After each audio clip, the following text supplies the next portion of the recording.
membuktikan karakter kita yang baik. Itu sebabnya jangan sibuk kali membangun reputasi.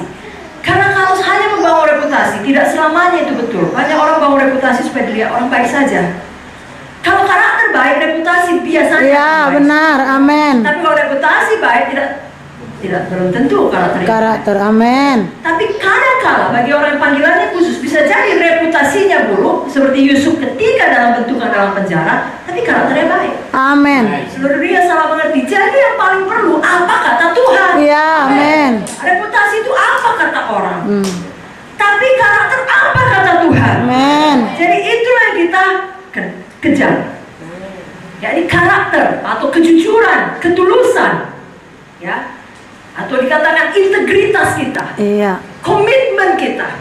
Biarlah situasi boleh berubah, integritas kita tidak berubah. Amin. Komitmen kita kepada Tuhan tidak berubah. Amin. Dan kata lain di saat susah, di saat sedih, ya, kalau anak-anak saya di Medan bilang sebelum menikah atau sesudah menikah, sebelum bekerja atau sudah bekerja, tetap Yesus nomor satu. Amin. Ada amin? Amin. Sebabnya sekali lagi kalau Roh Kudus menegur kita ada hal-hal yang dimana kita harus bertobat, mari segera kita bertobat. Yes. Karena tak dapat tiada, sama seperti kita punya janji temu dengan penderitaan. Suatu saat semua yang tidak baik di dalam ini tak dapat tiada, suatu hari akan ketahuan. Haleluya. Akan keluar juga. Betapa baiknya pun kita pura-pura. Saudara bilang enggak, saya rapi menutupinya, enggak ada yang tahu. Saudaraku, kalau pun nggak ketahuan di dunia ini, sampai di nisan kita, di batu nisan kita pun ditulis orang paling baik sedunia. Tapi kelak pasti akan ketahuan. Dan kalau ketahuan nanti di kekekalan itu sangat memalukan. Ya, nanti dipikir orang kita lihat paling hebat di dunia, rupanya enggak. Bagus di dunia dipikir orang kita nggak ada apa-apa. Di sorga Tuhan bukakan kebenarannya. Amin.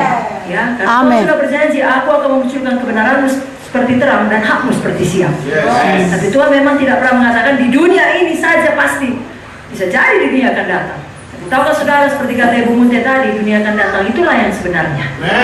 Karena 120 tahun di dunia ini adalah seperti setitik saja dipanjangnya garis kekekalan. Haleluya. Itulah yang harus kita kejar. Amin. Amin, saudaraku. Amin. Yang keempat, penderitaan yang kita alami justru membuat kita semakin menyadari Tuhan tidak pernah meninggalkan kita. Amin. Tahukah saudara, kerap kali kalau kita jujur, pada waktu penderitaan lah kita menyadari Tuhan itu sangat dekat. Amin. Pada waktu kita sibuk, kita apa-apa, kita kadang-kadang bisa ya rutinitas saja, terutama kalau udah hamba Tuhan melayani. Ini pada waktu kita harus berhenti melayani, mungkin karena sakit, mungkin harus menghadapi operasi atau apa saja. Justru di ruang operasi, di kamar rumah sakit, di mana tidak ada orang bisa saudara jumpai, handphone pun dilarang, tidak bisa lihat-lihat lagi. Nah, saudara mendekat pada Tuhan dan saudara lihat Tuhan baik, Tuhan setia, Tuhan. Amin. Saudara sadari Tuhan tidak pernah meninggalkan saudara. Amin. Amin, saudara. Amin. Tahukah saudara, dalam Kejadian 39 ayat 20-21 saya bacakan mengenai Yusuf. Lalu Yusuf ditangkap oleh tuannya dan dimasukkan ke dalam penjara, tempat tahanan-tahanan raja dikurung. Demikianlah Yusuf dipenjarakan di sana. Tapi Tuhan menyertai Yusuf. Amin. Katakan Tuhan menyertai Yusuf. Tuhan menyertai Yusuf. Dan melimpahkan kasih setianya kepadanya dan membuat Yusuf kesayangan bagi kepala penjara itu. Luar biasa bukan? Tuhan menyertai Yusuf. Berarti Tuhan ikut masuk penjara. Kalau dalam kisah Sadrak, Meshach, Abednego, Vicky selalu mau bahas hal itu. Tuhan ikut masuk ke dalam dapur itu. Ya. Tuhan ikut ada di sana, bahkan nampak oleh raja. Amin. Betul? Betul. Itu sebabnya jangan takut akan penderitaan. Haleluya. Jangan takut akan sengsara. Haleluya. Jangan takut akan bentukan Tuhan. Amin. Kenapa? Karena cerminan kita Tuhan tidak pernah meninggalkan kita. Amin. Amin. Ibrani 13 ayat 5 jelas dikatakan, aku sekali-kali tidak akan membiarkan engkau. Yes. Dan aku sekali-kali tidak akan meninggalkan engkau. Amin. Sebab itu dengan yakin kita dapat berkata, Tuhan adalah penolongku, aku tidak akan takut. Apakah yang dapat melakukan manusia dalam aku? Hanya satu yang bisa memisahkan kita dengan Tuhan. Bukan situasi yang berat. Hanya satu saja yang bisa, dosa kita. Sebabnya kalau penderitaan datang, pastikan itu bukan karena dosa.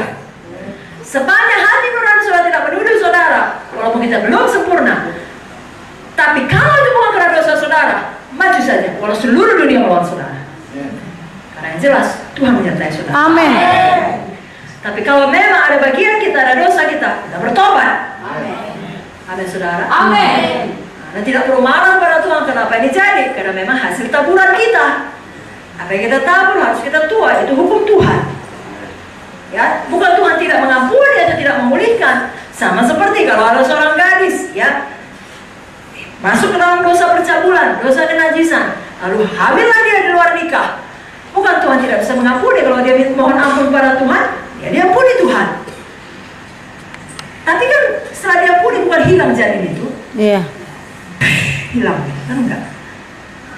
Harus dihadapi. Kalau ternyata laki-laki tersebut tetap jahat meninggalkan dia harus hidup sebagai orang tua single. Dia harus membesarkan anak sendirian. Bukan Tuhan tidak bisa memulihkan, bisa Tuhan pakai anak itu jadi hamba Tuhan. Amin. Tapi tetap ada harga yang dibayar akibat Ya. dari dosa tersebut. Itu sebabnya kita tidak boleh sesat. Apa yang kita tabur akan kita tuai. Mari pilih untuk menabur dalam kebenaran. Amin. Karena, saudaraku, kalau kita menabur dalam kebenaran, artinya kita patuh kepada firman. Ketika penderitaan datang, ketika masalah datang, ketika semua yang buruk-buruk datang, kita akan tetap bertahan. Amin. Tahukah saudara, orang yang patuh kepada firman dapat masalah. Orang yang tidak patuh pada firman juga dapat masalah. Percaya saudara itu? Ya. Saya bacakan ayatnya. Matius 7 ayat 24. Setiap orang yang mendengar perkataanku ini dan melakukannya, ia sama dengan orang yang bijaksana yang mendirikan rumahnya di atas batu. Kemudian turunlah hujan, datanglah banjir, lalu angin melanda rumah itu, tapi rumah itu tidak roboh, sebab didirikan di atas batu. Tapi setiap orang yang mendengar perkataanku ini dan tidak melakukannya, ia sama dengan orang yang bodoh yang mendirikan rumahnya di atas pasir. Kemudian turunlah hujan, datanglah banjir, lalu angin melanda rumah itu, sehingga robohlah rumah itu dan hebatlah kerusakannya. Jadi sekali lagi, kalau anak Tuhan, orang Kristen, bahkan hamba Tuhan dapat masalah dalam bentuk apapun, jangan dihakimi. Karena Alkitab sudah jelas-jelas mengatakan semua dapat masalah. Mau baik nggak baik, dua-dua dapat masalah. Bedanya adalah orang yang mendirikan rumah di atas pasir, yang tahu firman tapi tidak melakukannya, ketika badai datang, ketika angin melanda, artinya ketika masalah datang, ketika penderitaan datang, tidak tahan, dia akan roboh. Nah, hebatlah kerusakannya. Sebaliknya kalau kita di dalam kebenaran, di dalam kepatuhan, mempraktekkan firman, tahu firman dan melakukannya, masalah tetap datang juga. Tapi rumah itu tetap. Amin. Haleluya.